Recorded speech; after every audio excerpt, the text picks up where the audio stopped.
जो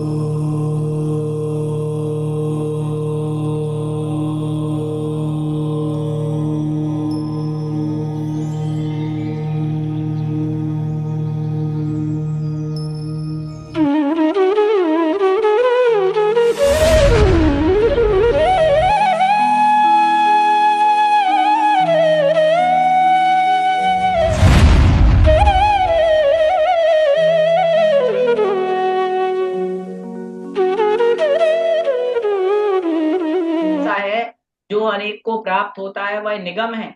निगम का अर्थ विकल्प है, और जो विकल्प को ग्रहण करता है वो निगम है। अब परीक्षा में आ गया, जो विकल्प को ग्रहण करे उसे निगम नय कहते हैं, सत्य या असत्य। लेकिन आपने ये परिभाषा तो पढ़ी ही नहीं, याद नहीं की, तो क्या बताओगे आप सत्य है कि असत्य? आप तो असत्य लगा दोगे, क्योंकि आपने तो वही परिभाषा पढ़ी जो अनिष्पन्न अर्थ के संकल्प मात्र को ग्रहण करे। और आप तो कहोगे ये तो वो परिभाषा नहीं है। इसलिए ये परिभाषाएं याद करना, लिखना जरूरी है, क्योंकि आप ग्रंथ आलाप पद्धति पढ़ रहे हो, तो परीक्षा में उत्तर आलाप पद्धति ग्रंथ के अनुसार ही सही माना जाएगा। ठीक है, ठीक है। ये मैं आपको ये परिभाषाएं टिक लगवा रहा हूं। तो 10 नाम आप पहले ये लिख लें। अभी मैंने मॉडल पेपर आएगा आप लोगों के पास, इसलिए कह रहा हूं आलाप पद्धति सर्वार्थ सिद्धि आप दोनों तैयार कर लो। निर्वाणी सुधा सागर और ये भी तैयार करना, इसके भी नोट्स मैंने ग्रुप में भेज दिए थे जो मेरे पास थे। आपको ये तैयार करने हैं अभी 2, 5, 7 दिन में। मॉडल पेपर जो मैंने तैयार किया किस प्रकार से परीक्षा में आ सकता है, उसके पहले एक मॉडल पेपर आता है, आपको पता, वो मॉडल पेपर आने वाला है। तो मैं उस मॉडल पेपर को आपको दिन का टाइम दूंगा। एक दिन आप पहले सब अच्छा पढ़ लो, याद कर लो, फिर उसको चीटिंग नहीं करना, बिना देखे हल करना। ये समझ लो ये पेपर ही है, बिना देखे घर पे बैठ के हल करना। और उसका प्रिंट आउट मैं बता दूंगा आपको, प्रिंट आउट निकलवा करके हल करना। पेपर ऐसा पूरा पीडीएफ में आएगा, प्रिंट आउट निकलवा लेना, 25-50 रुपए लगेंगे, बच्चे निकलवा के ले आएंगे आपके। प्रिंट आउट निकलवा के उसको पेपर में ही भरना है। फिर मैं क्लास में बैठ करके उसके सही आंसर बताऊंगा, तो अपने हाथ से लाल पेन लेके आप खुद चेक करना क्लास में कि कितने नंबर का हमने सही किया है, कितनी तैयारी अभी है। भैया जी उत्तर कब से हो रही है? भैया जी उत्तर सहित भेजिएगा। उत्तर क्यों भेजेंगे? उत्तर तो बाद में भेजेंगे, फिर आप तो उत्तर ही बता दोगे, पहले तो आपको करना ही है। उत्तर भी उसमें आएंगे, लेकिन आपको मॉडल पेपर है उसको हल करके स्वयं से देखना है। हाँ नहीं ठीक है, देखेंगे, उत्तर तो क्लास नहीं कर सके तो एक पेपर भेज देना उत्तर सहित आप बाद उत्तर में। तो आएंगे ही आएंगे, उसमें उत्तर भी आते हैं। चलें, भैया तो जी एग्जाम कब से हो द्रव्यार्थिक रही है? प्रश्न आया, क्लास तो चलने दो प्रश्न भैया आया जी। द्रव्यार्थिक एक नय मिनट के, भैया जी। द्रव्यार्थिक नय के 10 भेद बताओ, या 10 भेदों के नाम लिखो। तो आपको ये वाले नाम लिखने हैं, ठीक है, समझ गए? 10 भेदों के नाम ये। भैया फिर एक बार दूसरा, नाम रिपीट भैया एक बार नाम रिपीट कर दीजिए ना। नाम आपकी पुस्तक में लिखे हुए हैं, पेज नंबर मैंने बता दिया। कर्म उपाधि निरपेक्ष शुद्ध द्रव्यार्थिक नय, उत्पाद व्यय गौण सत्ताग्राहक शुद्ध द्रव्यार्थिक नय, भेद कल्पना निरपेक्ष शुद्ध द्रव्यार्थिक नय, कर्म उपाधि सापेक्ष अशुद्ध द्रव्यार्थिक नय, उत्पाद व्यय सापेक्ष अशुद्ध द्रव्यार्थिक नय, भेद कल्पना सापेक्ष अशुद्ध द्रव्यार्थिक नय। फिर उसके बाद है अन्वय द्रव्यार्थिक नय, स्वाद्रव्यादि ग्राहक द्रव्यार्थिक नय, पद्रव्यादि ग्राहक द्रव्यार्थिक नय, और परम भाव ग्राहक द्रव्यार्थिक। ठीक है, चलें। अब इनके उसके बाद नाम और परिभाषा भी है क्या भैया जी इसकी? परिभाषा अभी बाद में लिखवाएंगे, पहले कह रहा हूं ना केवल नाम लिखने हैं। पेज नंबर ठीक। बताइए ना, पेज नंबर। पेज नंबर बता दिया ना, 115 पर। 115। ठीक है, चलें पेज नंबर अब 118 पे आ जाओ। पर्याय आर्थिक नय के 6 भेदों के नाम देखो। अभी नाम, कल मैंने भेद की काउंटिंग बताई थी, आज अभी भेद के नाम बता रहा हूं, फिर एक एक की परिभाषा व्यवस्थित आपको लिखवाऊंगा। तो काम अपना व्यवस्थित चल रहा है, ताकि कोई भी पॉइंट छूट ना जाए आपके में। ठीक है, तो काउंटिंग पता हो गई, और द्रव्यार्थिक नय के 10 भेदों के नाम याद करना है, क्योंकि 5 नंबर का क्वेश्चन मॉडल पेपर में मैंने ही दिया है। कि 10 वेदों के नाम लिखो। नाम लिखने अकेले के 5 नंबर बड़े क्वेश्चनों में, क्योंकि वो नाम ही इतने हैं, इतने बड़े बड़े, इसलिए कह रहा हूँ ये याद कर लेना। फिर पर्याय आर्थिक न्याय के 6 नाम, पेज नंबर 118 पर टिक लगाओ। अनादि नित्य पर्याय आर्थिक न्याय, सादि नित्य पर्याय आर्थिक न्याय, अनित्य शुद्ध पर्याय आर्थिक न्याय, नित्य शुद्ध पर्याय आर्थिक न्याय और अनित्य शुद्ध पर्याय आर्थिक न्याय।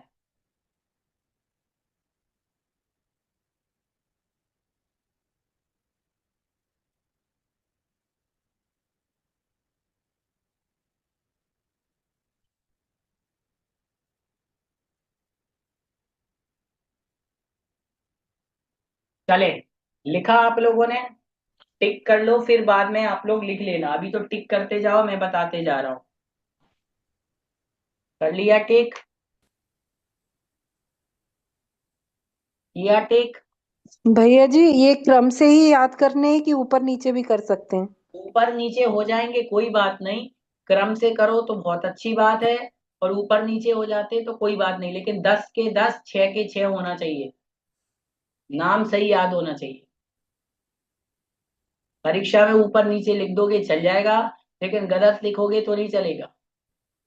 शब्द भी याद रखना, यदि वहां पर अन्वय सापेक्ष है तो सापेक्ष, निरपेक्ष है तो निरपेक्ष। आपने निरपेक्ष की जगह सापेक्ष कर दिया तो पूरा गलत मान लिया जाएगा, ये ध्यान रखना।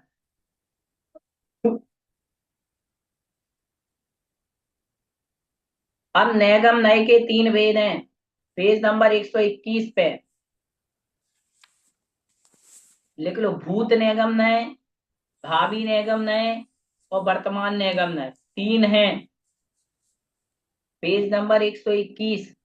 नैगम नय के कितने वेद? 3 वेद। नाम लिखो। भूत नैगम नय, भावी नैगम नय और वर्तमान नैगम नय। लिखो, जल्दी लिख लो। ये तो 3 लिख ही सकते हो। भूत नैगम नय, भावी नैगम नय और वर्तमान नैगम नय। लिख लो, ये लिख लो आप।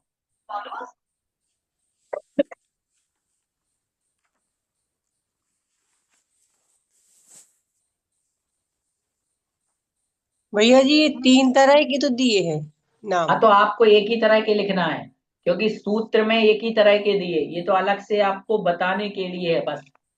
जो मैं लिखा रहा हूं आपको उतना ही लिखना है। संग्रह नय के, फिर उसके बाद नैगम के बाद संग्रह नय के 2 भेद लिखो।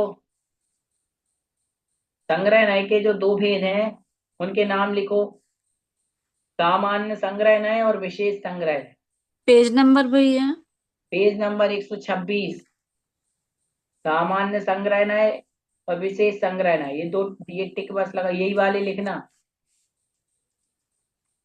सामान्य संग्रह नय और विशेष संग्रह नय।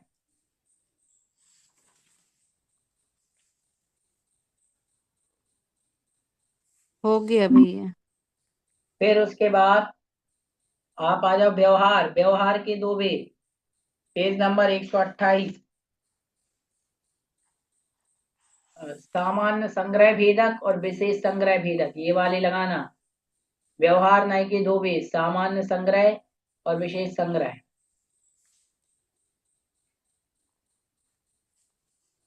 ठीक है? हो गया भैया। लगा लिया? जी। उसके बाद ऋजु सूत्र नय। ऋजु सूत्र नय के 2 भेद, पेज नंबर 132। Page number 132। इसमें आप लगाओ सूक्ष्म ऋजु सूत्र नय और स्थूल ऋजु सूत्र नय।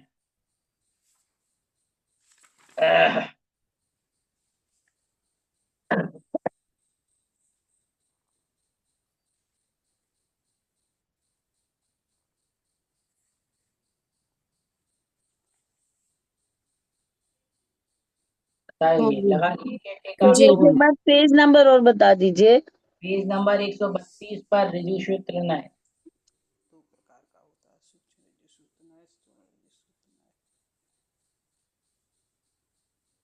ऋजु सूत्र नय के 2 भेद, सूक्ष्म ऋजु सूत्र नय और स्थूल ऋजु सूत्र नय। जी भैया हो गया। तो ये आपके नय के भेद, बाकी शब्द नय के कोई भेद नहीं है, बताया था मैंने। समविरूढ़ नय के कोई भेद नहीं है, एवं भूत नय के कोई भेद नहीं है। तो ये सारे नयों के नाम हो गए भेदों की। बोलो इतना आया समझ में? आ गया। जी भैया गया? जी। चलो अब चलते हैं नय की परिभाषा। तो सबसे पहले द्रव्यार्थिक नय के 10 भेदों की परिभाषाएं टिक लगानी है। पहला नय कौन सा पढ़ा था हम लोगों ने? दिव्यार्थी। द्रव्यार्थिक नय। तो द्रव्यार्थिक नय के 10 भेदों की परिभाषा है। सबसे पहला है कर्म उपाधि निरपेक्ष शुद्ध द्रव्यार्थिक नय। अरे यार उसी बकर बकर में ना मेरे पेज छूट गया, कहाँ पे पढ़ रहे थे। अंजू भाभी माइक बंद कर। देखो आपके माइक मैंने इसलिए चालू कर रखे हैं, किसी को कुछ पूछना है तो चालू करो, बार बार चालू मत करो, है ना। कुछ पूछना रहेगा तो चालू कर लेना। अब आ जाओ पेज नंबर 103। पेज नंबर 103 पर आ गए। जी भैया। सबसे पहली परिभाषा दी, शुद्ध द्रव्यार्थिक नय का विषय कर्म उपाधि की अपेक्षा रहित जीव द्रव्य है। उदाहरण संसारी जीव का सिद्ध के समान शुद्ध। ये पहला है कर्म उपाधि निरपेक्ष शुद्ध द्रव्यार्थिक नय की परिभाषा, सूत्र नंबर 47 पेज नंबर 103। एक लाइन की परिभाषा है, सरल है, कोई कठिन नहीं है। कर्म कर्म उपाधि की अपेक्षा से रहित शुद्ध जीव, ये कर्म उपाधि निरपेक्ष शुद्ध द्रव्यार्थिक नय का विषय है। समझ गए? समझाया भी था हमने क्लास में। एक लाइन की परिभाषा है, टिक लगा लो। लगा लिया? जी भैया जी। दूसरा है इसमें उत्पाद व्यय गुण सत्ता ग्राहक शुद्ध द्रव्यार्थिक नय। दूसरे सूत्र में परिभाषा, मतलब इसमें 48 में दी है, उत्पाद व्यय गुण करके सत्ता को ग्रहण करने वाला शुद्ध द्रव्य। देखो शब्द इसके आप जो लिखे हैं ना, वही इसकी परिभाषा है। शब्दों को समझ जाओ, परिभाषा याद करने तक की जरूरत नहीं पड़ेगी, आप खुद बना लोगे। पहला जैसे कि दिया कर्म उपाधि निरपेक्ष, निरपेक्ष मतलब होता है रहित, तो कर्मों की अपेक्षा से रहित जो है वो शुद्ध द्रव्यार्थिक नय है। दूसरा उत्पाद व्यय को गुण करके सत्ता को ग्रहण करने वाला, ये भी शुद्ध द्रव्यार्थिक नय है। परिभाषा भी वही लिखी, उदाहरण दिया जैसे द्रव्य नित्य है। तो ये दूसरे नंबर का टिक लगा लो सूत्र नंबर 48 में।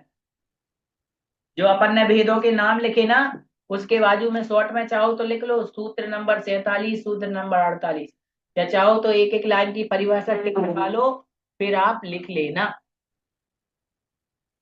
तीसरा है भेद कल्पना निरपेक्ष, भेदों की कल्पना की अपेक्षा से रहित शुद्ध द्रव्यार्थिक नय। ये लिखा, भेद कल्पना की अपेक्षा से रहित, लगा लो सूत्र नंबर 49 में।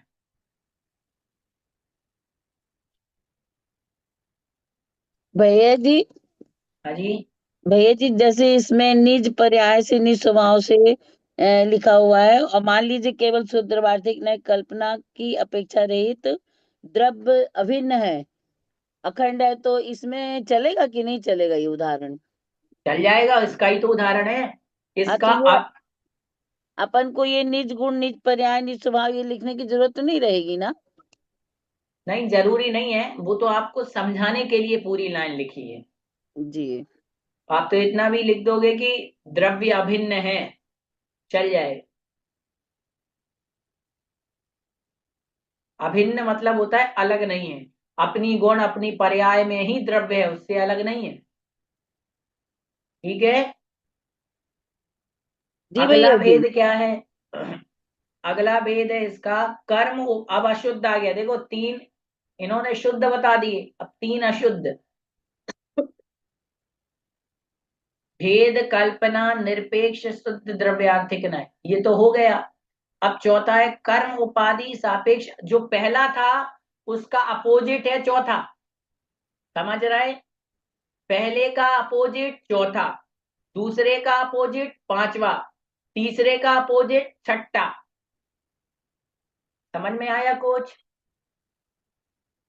आ गया भैया जी, आ गया।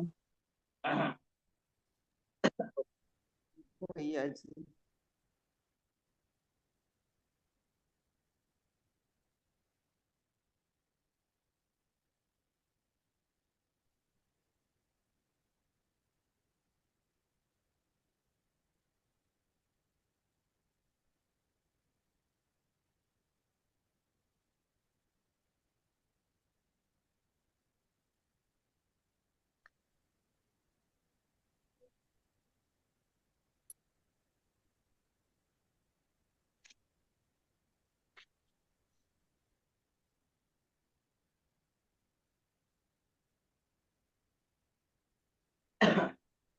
बताइए, ये वाला टिक लगा लिया? कौन सा? चलें, अब अगली परिभाषा, चौथे नंबर का कर्म उपाधि सापेक्ष अशुद्ध द्रव्यार्थिक न्याय। तो 50 नंबर सूत्र में कहते हैं, पेज नंबर 104 पर, कर्म उपाधि की अपेक्षा से रहित अशुद्ध जीव द्रव्य अशुद्ध द्रव्यार्थिक न्याय का विषय है, जैसे कर्म जनित क्रोध आदि भाव रूप आत्मा। ये वाली परिभाषा टिक लगाओ।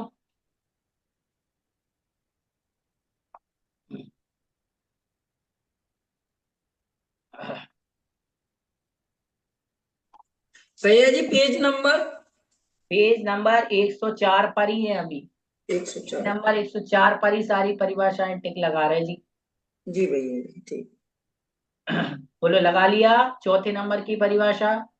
जी। अब पांचवा है उत्पाद व्यय सापेक्ष अशुद्ध द्रव्यार्थिक न्याय। सूत्र नंबर 51 की परिभाषा टिक लगाओ। उत्पाद व्यय की अपेक्षा सहित द्रव्य अशुद्ध द्रव्यार्थिक न्याय का विषय है, जैसे एक ही समय में उत्पाद व्यय द्रव्यात्मक द्रव्य। लगा लो ये वाली परिभाषा टिक। गुड़िया, पप्पी तो खाना बहुत बड़ी निकले जो रख दी। हाँ, तो गेट बंद कर, पापा गया।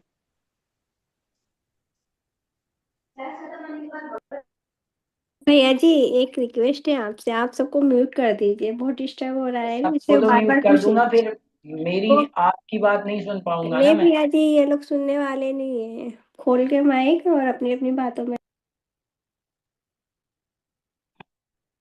चले, पांचवी परिभाषा हो गई। छठी परिभाषा है भेद कल्पना सापेक्ष अशुद्ध द्रव्यार्थिक न्याय।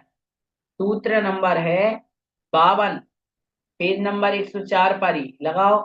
भेद कल्पना सापेक्ष द्रव्य अशुद्ध द्रव्यार्थिक न्याय का विषय है, जैसे आत्मा के ज्ञान दर्शन आदि गुण। मतलब भेदों की कल्पना से सहित मानोगे तो द्रव्य अशुद्ध माना जाएगा, और भेदों की कल्पना से रहित मानोगे तो द्रव्य शुद्ध माना जाएगा। इतनी सी परिभाषा है।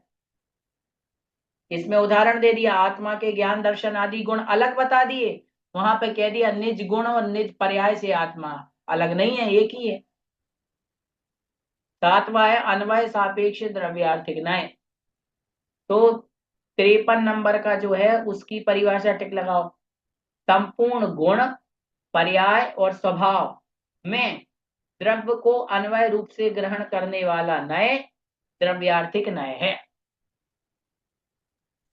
भैया जी इसका उदाहरण दे दीजिए, अन्वय सापेक्ष का।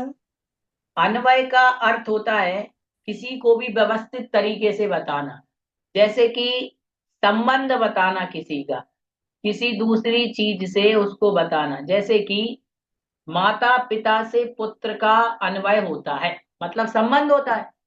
माता पिता से पुत्र का संबंध होता कि नहीं, बताओ। नीलम जी, आपका आपके बच्चों के साथ संबंध है कि नहीं? बच्चे बड़े हो जाएंगे, कहीं भी रहेंगे तो संबंध तो रहेगा। मान लो विदेश में भी पढ़ने चले गए तो संबंध तो रहेगा। ऐसे ही संपूर्ण गुण पर्याय और स्वभाव में द्रव्य को अन्वय रूप से ग्रहण करना, गुण में द्रव्य और गुण को दोनों को ग्रहण करना। ऐसा नहीं आपने मनुष्य पर्याय को तो ग्रहण कर लिया लेकिन जीव द्रव्य को ग्रहण ही नहीं किया। इस शरीर को तो ग्रहण कर लिया लेकिन पुद्गल को ग्रहण नहीं किया। तो पर्याय गुण स्वभाव द्रव्य इन सब का संबंध मानना। चले अगला, स्वाद्रव्यादि ग्राहक। 54 नंबर की परिभाषा लगाओ ठीक। स्वाद्रव्य, स्वाचेत, स्वाकाल और स्वाभाव की अपेक्षा द्रव्य को अस्थि रूप से ग्रहण करने वाला नए स्वाद्रव्यादि ग्राहक है। नहीं तो आप देखो, ये 4 नाम ना लिखने हो तो इतना लिख सकते हो, स्वाचतुष्टय की अपेक्षा द्रव्य को अस्थि रूप ग्रहण करना।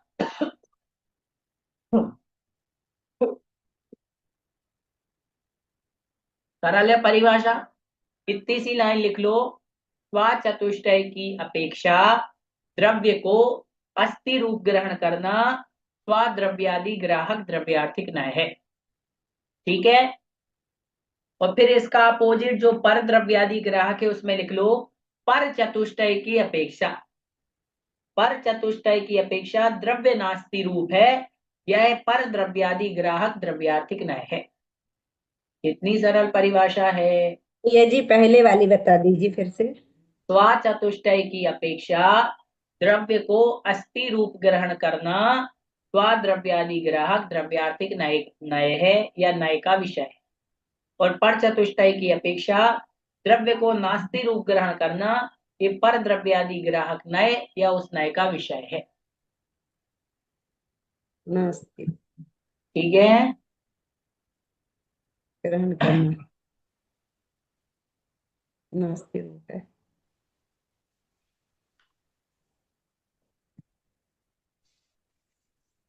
चले अब परम भाव द्रव्यादि ग्राहक नय। ज्ञान स्वरूप आत्मा ऐसा कहना परम भाव ग्राहक द्रव्यार्थिक नय है।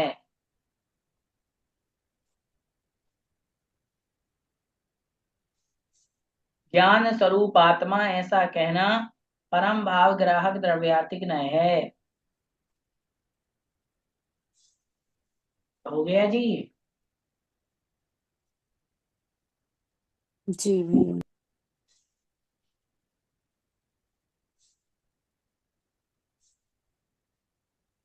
भैया जी मुझे हाँ जी। अन्वय सापेक्ष वाला नहीं समझ में आया। नहीं आया। ना, इसका उदाहरण भी समझो। मैं आपको समझाता हूँ। मंजू जी बोल रहे हैं क्या आप? नहीं, आशा नहीं। अच्छा, ये आपको मेरे हाथ में दिख रहा है, ये क्या है? Pencil, pen. पेंसिल। इसमें कौन सा गुण है? पुद्गल है, स्पर्श रसगंधवर्ण। पुद्गल तो द्रव्य है ना। हाँ ये पुद्गल है, ये द्रव्य है। हाँ, इसमें गुण कौन सा है? स्पर्श रसगंधवर्ण। हाँ, तो आपको इसमें द्रव्यपना दिख रहा है, हाँ पुद्गल द्रव्य दिख रहा है, जी पुद्गल के गुण दिख रहे हैं, जी। पुद्गल की पर्याय दिख रही है। हाँ, अब इसमें बताओ, इस एक चीज में द्रव्य गुण पर्याय तीनों अलग अलग दिख रहे हैं कि एक साथ दिख रहा है? एक साथ एक में दिख रहे हैं। एक में दिख रहे हैं। तो तीनों हैं अलग अलग चीज की एक ही हैं? अलग अलग अलग अलग है पर एक ही चीज दिख अलग हैं, लेकिन एक ही संबंध में एक साथ दिख रहा है कि नहीं? जी दिख रहे हैं। बस यही तो अन्वय है। हाँ अन्वय यही कहलाता है, संबंध को बताता है। देखो, पेंसिल का संबंध, ये पेंसिल पर्याय है और पेंसिल पर्याय का संबंध इस पुद्गल के साथ है, मतलब पुद्गल द्रव्य के साथ है। और पुद्गल द्रव्य का संबंध इस पेंसिल की पर्याय के साथ है। और इन दोनों का संबंध इस पुद्गल में जो स्पर्श रस गंध वर्ण गुण है उनके साथ है।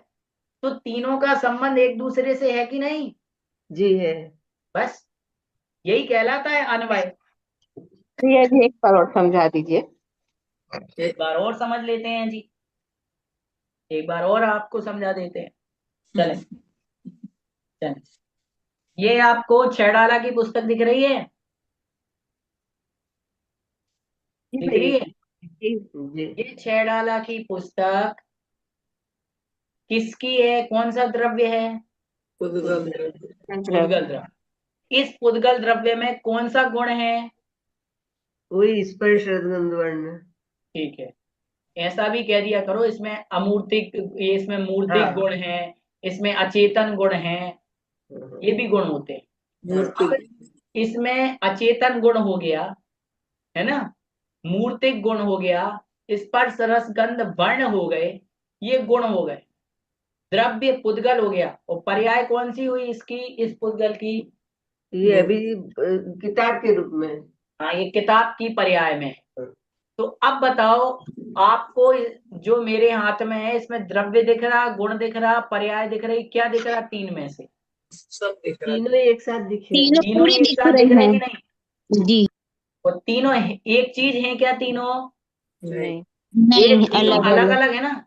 द्रव्य अलग होता है, द्रव्य गुण द्रव्य चीज अलग है, गुण चीज अलग है, पर्याय चीज अलग है, लेकिन तीनों का आपस में संबंध है कि नहीं? है। जहां द्रव्य है वहां गुण है, जहां गुण है वहां पर्याय है। कुमारी लगा ले कुमारी।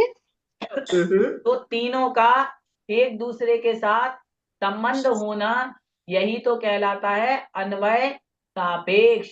अन्वय सापेक्ष का मतलब है संबंधों से सहित। आया समझ में? बोलो, अन्वय सापेक्ष आया समझ में? संबंध से सहित है, ठीक है।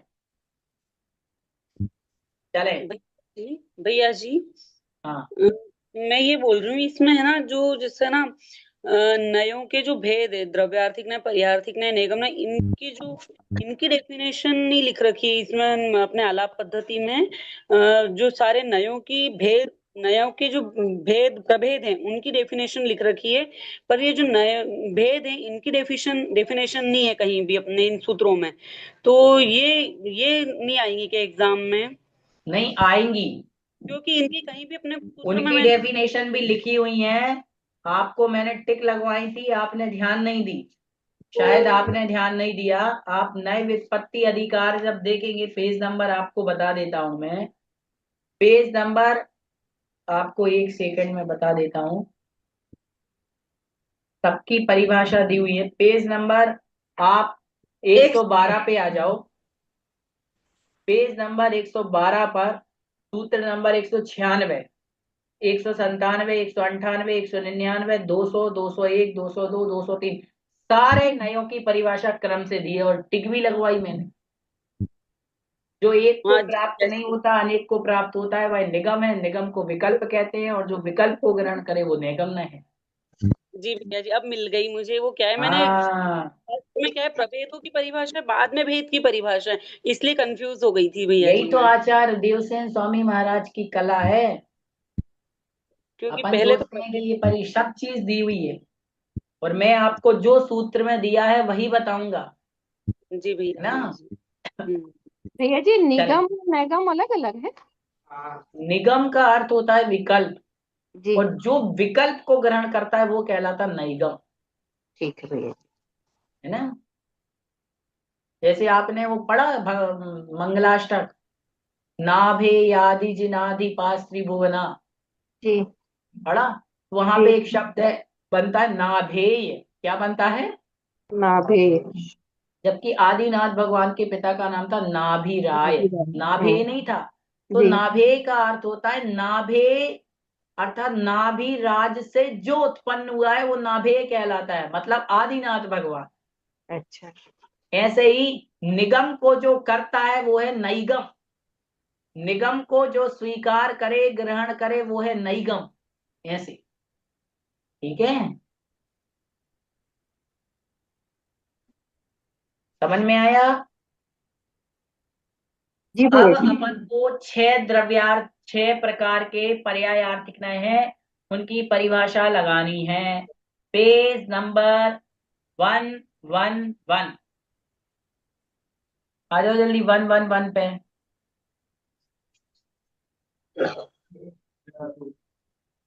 बोलो, आ गए 111 पर? जी भैया। सबसे पहली परिभाषा पर्यायार्थिक नय की तो लगाई ली थी, बोलो लगाई थी कि नहीं? लगाई थी भैया। लगाई थी। लगाइए भैया जी। अब सूत्र नंबर 192, अनादि नित्य पर्यायार्थिक नय की परिभाषा। अनादि नित्य पर्याय जिसका प्रयोजन है वह अनादि नित्य पर्यायार्थिक नय है। उदाहरण मेरु आदि, लगा लो जी। पेज नंबर 111 111 लग गई भैया जी। लग गई। और उदाहरण में क्या लिखा? सुमेरु पर्वत आदि, मेरु पर्वत आदि। ठीक है, परीक्षा में पूछ लिया सुमेरु पर्वत की पर्याय है, 4 विकल्प दे दिए, अनादि नित्य, सादि नित्य, अनित्य शुद्ध, नित्य शुद्ध। तो क्या लगाओगे? नारी नित्य। अनादि नित्य। हाँ, ऐसे ही करना। पूछ लिया कुलाचल पर्वत की पर्याय है, अनादि नित्य। आकृतिम जिनालयों की पर्याय है, अनादि अनादि नित्य। नित्य। हाँ। और पूछ लिया आपके घर की पर्याय है, सादी नित्य। शादी नित्य। है?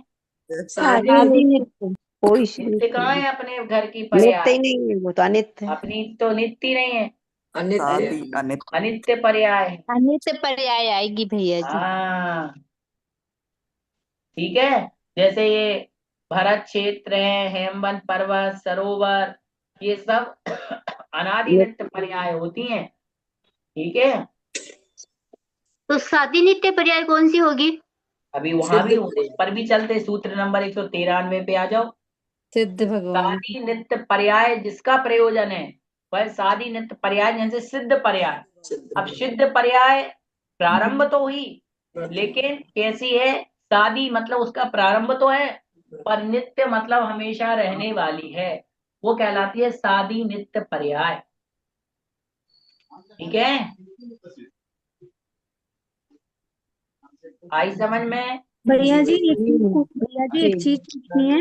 एक सम्यक दर्शन ही ले सकते हैं, शायद सम्यक दर्शन। भैया जी, हाँ जी। ये जो द्रव्यार्थिक न्याय की विपत्ति है, इसमें शुद्ध न्याय, शुद्ध द्रव्यार्थिक न्याय और अशुद्ध द्रव्यार्थिक न्याय और अन्वय सापेक्ष, 4 परिभाषा, तो ये उससे अलग है जो आपने लिखवाई है अभी द्रव्यार्थिक न्याय की 111 पेज। द्रव्यार्थिक न्याय की तो हो गई, अब मैं पर्यायार्थिक न्याय की लिखवा रहा हूँ। 111 पेज पे जो ऊपर दिया है ना द्रव्यार्थिक न्याय की व्युत्पत्ति और परिभाषाएं वो सेम है। अब परिभाषा वही है, ये वाली लगा लो चाहे वो वाली मैंने इसलिए लगा दी कि वो आपकी, यदि ये वाली परिभाषाएं आ गई तो आप कर ही लोगे।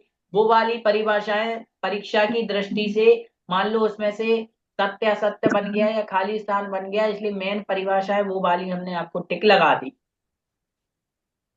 भैया जी सादी नित्य पर्याय वापस बताइए ना। सादी नित्य पर्याय है 193 नंबर का सूत्र का अर्थ, पेज नंबर 112। सादी नित्य पर्याय जिसका प्रयोजन है वह सादी नित्य पर्याय आर्थिक न्याय है। क्योंकि आप यहाँ पर देखोगे जो पर्याय आर्थिक न्याय का हमने यहाँ पढ़ा, उसमें पर्याय आर्थिक सादी नित्य में इतना ही लिखा है, परिभाषा नहीं लिखी। उसमें इतना लिखा सादी नित्य पर्याय आर्थिक न्याय जैसे सिद्ध पर्याय, परिभाषा उसमें पूरी नहीं लिखी। इसलिए मैं यहाँ पर आपको ये परिभाषाएं टिक लगवा रहा हूँ। भैया शादी का अर्थ क्या बताया था आपने, जो शादी शुरू होता है? मतलब आरंभ, प्रारंभ। प्रारंभ होकर अंत तक क्या? अभी आपने बताया ना हमेशा, हमेशा सादी नित्य पर्याय का हमेशा, फिर आगे भूल गया हूँ। शादी नित्य पर्याय का मतलब होता है प्रारंभ तो हुई है, हाँ, पर उसका कोई एंड नहीं है, हमेशा रहेगी, अनंत काल तक रहेगी, वो है सिद्ध पर्याय। भैया जी इसका कोई दूसरा उदाहरण है क्या? नहीं, और कोई नहीं है ना, सिद्ध पर्याय ही है, इसलिए उदाहरण सिद्ध पर्याय का ही दे देते हैं। बाकी और कौन सी चीज है संसार में बताओ? जो क्षायिक सम्यक दर्शन होएगा वो शादी और हाँ, क्षायिक सम्यक दर्शन हो सकता है, तो वो सिद्धत्व गुण में ही आ गया ना। हाँ। तो भगवान के क्षायिक सम्यक होता है, वो पर्याय की चर्चा चल रही। क्षायिक क्षायिक वो ज्ञान तो एक गुण है, पर्याय थोड़ी है। हाँ ठीक, ज्ञान की। हम पर्याय की चर्चा कर रहे हैं, अभी गुण की नहीं। अब अगली शुद्ध, आगे की परिभाषा है, अगला है अनित्य शुद्ध। अनित्य शुद्ध, ये 2 परिभाषाएं लगा ली आपने, ठीक? बताओ लगाई?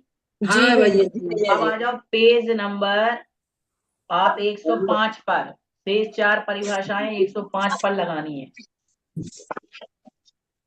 105 नंबर पेज पर अनित्य शुद्ध की परिभाषा है सूत्र नंबर 60।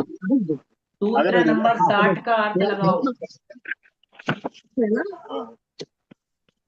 हाँ हाँ ठीक है हाँ। संध्या जी माइक खुला है आपका। मैं फिर सबके माइक बंद कर देता हूँ। तो वो तब पीछे हो, यही रख दो, बीच में रख दो। दो चार लोगों को पढ़ना ही नहीं है, बस घर गृहस्थी के काम करना है, फोन हाथ में पकड़ लिया तो कथा कहानी जैसे सुनते रहते। ऐसे थोड़ी होगा ज्ञान। चलें, सूत्र नंबर 60 का अर्थ है ना, द्रव्य को गुण करके उत्पाद व्यय को ग्रहण करने वाला नय अनित्य शुद्ध पर्याय आर्थिक नय है, जैसे प्रति समय पर्याय विनष्ट होती है। ये वाला लगाना है। लगाया। अनित्य शुद्ध पर्याय आर्थिक नय किसे कहते हैं? सूत्र नंबर 60 का अर्थ लगा लो, तीसरी परिभाषा। फिर मत कहना कि भैया जी हमें नहीं पता कौन सी परिभाषा सही है, इसलिए टिक लगवा रहा हूं। टिक लगाने के बाद अपनी कॉपी में व्यवस्थित लिखना, और जो व्यवस्थित अच्छे लिखे सही तरीके से अच्छी राइटिंग में, तो वो मुझे फिर पीडीएफ भेजना, तो हम सबको भेज देंगे। फोटो खींच के भेज देना या कि हमने लिखे। चौथी परिभाषा है नित्य अशुद्ध, उसी के नीचे 61वें नंबर का, द्रव्य की अपेक्षा सहित ग्रहण करने वाला नय नित्य शुद्ध पर्याय आर्थिक नय है, जैसे एक समय में पर्याय उत्पाद व्यय द्रव्यात्मक। ये वाला लगाओ। लगाया।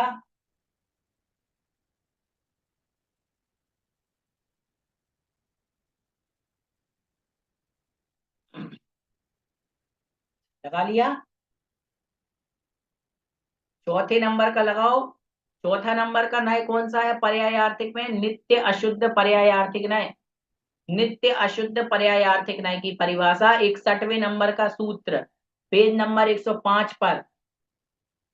पेज नंबर 105 पर देखो, द्रव्य की अपेक्षा सहित ग्रहण करने वाला नय नित्य अशुद्ध पर्याय आर्थिक नय है, जैसे एक समय में पर्याय उत्पाद व्यय द्रव्यात्मक है।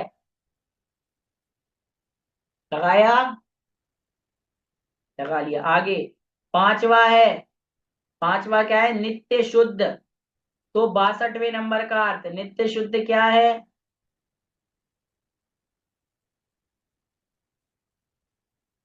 नित्य शुद्ध पर आ जाओ। कर्म उपाधि से निरपेक्ष ग्रहण करने वाला नय नित्य शुद्ध पर्याय आर्थिक नय है, जैसे संसारी जीव की पर्याय सिद्ध समान शुद्ध है। कितना सरल है। नित्य शुद्ध, कर्म उपाधि की अपेक्षा से निरपेक्ष मतलब रहित। लिखा 62 नंबर। इसकी परिभाषा है ये नित्य शुद्ध की। फिर अंतिम है पर्यायार्थिक नय का, अनित्य अशुद्ध। पर्यायार्थिक नय का लगाओ अनित्य अशुद्ध। अनित्य अशुद्ध पर्यायार्थिक नय का विषय कर्म उपाधि सापेक्ष स्वभाव है। 63 नंबर के सूत्र का अर्थ अनित्य अशुद्ध। अनित्य अशुद्ध पर्यायार्थिक नय का विषय कर्म उपाधि सापेक्ष है, जैसे संसारी जीवों का जन्म मरण होता है। लगा लो ये वाला।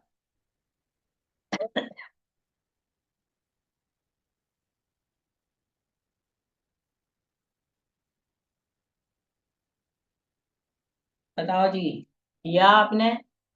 अब बताओ 10 परिभाषा द्रव्यार्थिक नय की और 6 परिभाषा पर्यायार्थिक नय की लगा ली हैं क्या टिक? हाँ या ना में उत्तर दो। लगा ली? अरे लगा ली, सही है।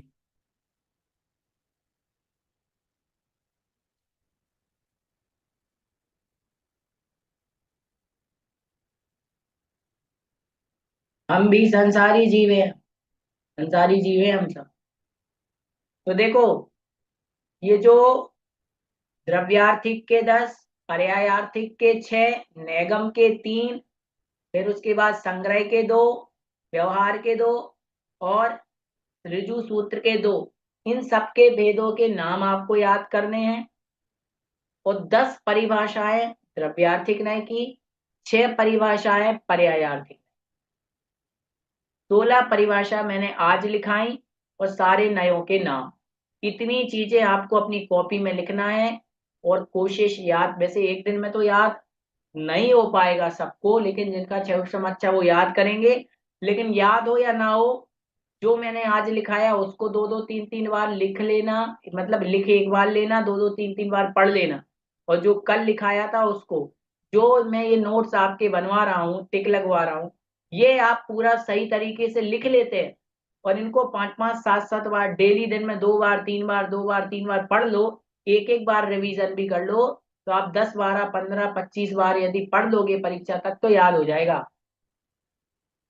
ठीक है, तो आज मैंने इतना टिक लगवाया, इसके आगे का कल लगवाऊंगा। आप लोग लोभ मत करना कि भैया जी एक ही दिन में लगवा, आप थोड़ा थोड़ा लिखते चलो, थोड़ा थोड़ा मैं टिक करा रहा हूँ। ठीक है, बोधि समाधि परिणाम शुद्धि स्वात्मोपलब्धि शिव सौख्य सिद्धि चिंतामणिं चिंतित वस्तुदानि कामंद मानस्य वस्तु देवी नो वर्णमुख।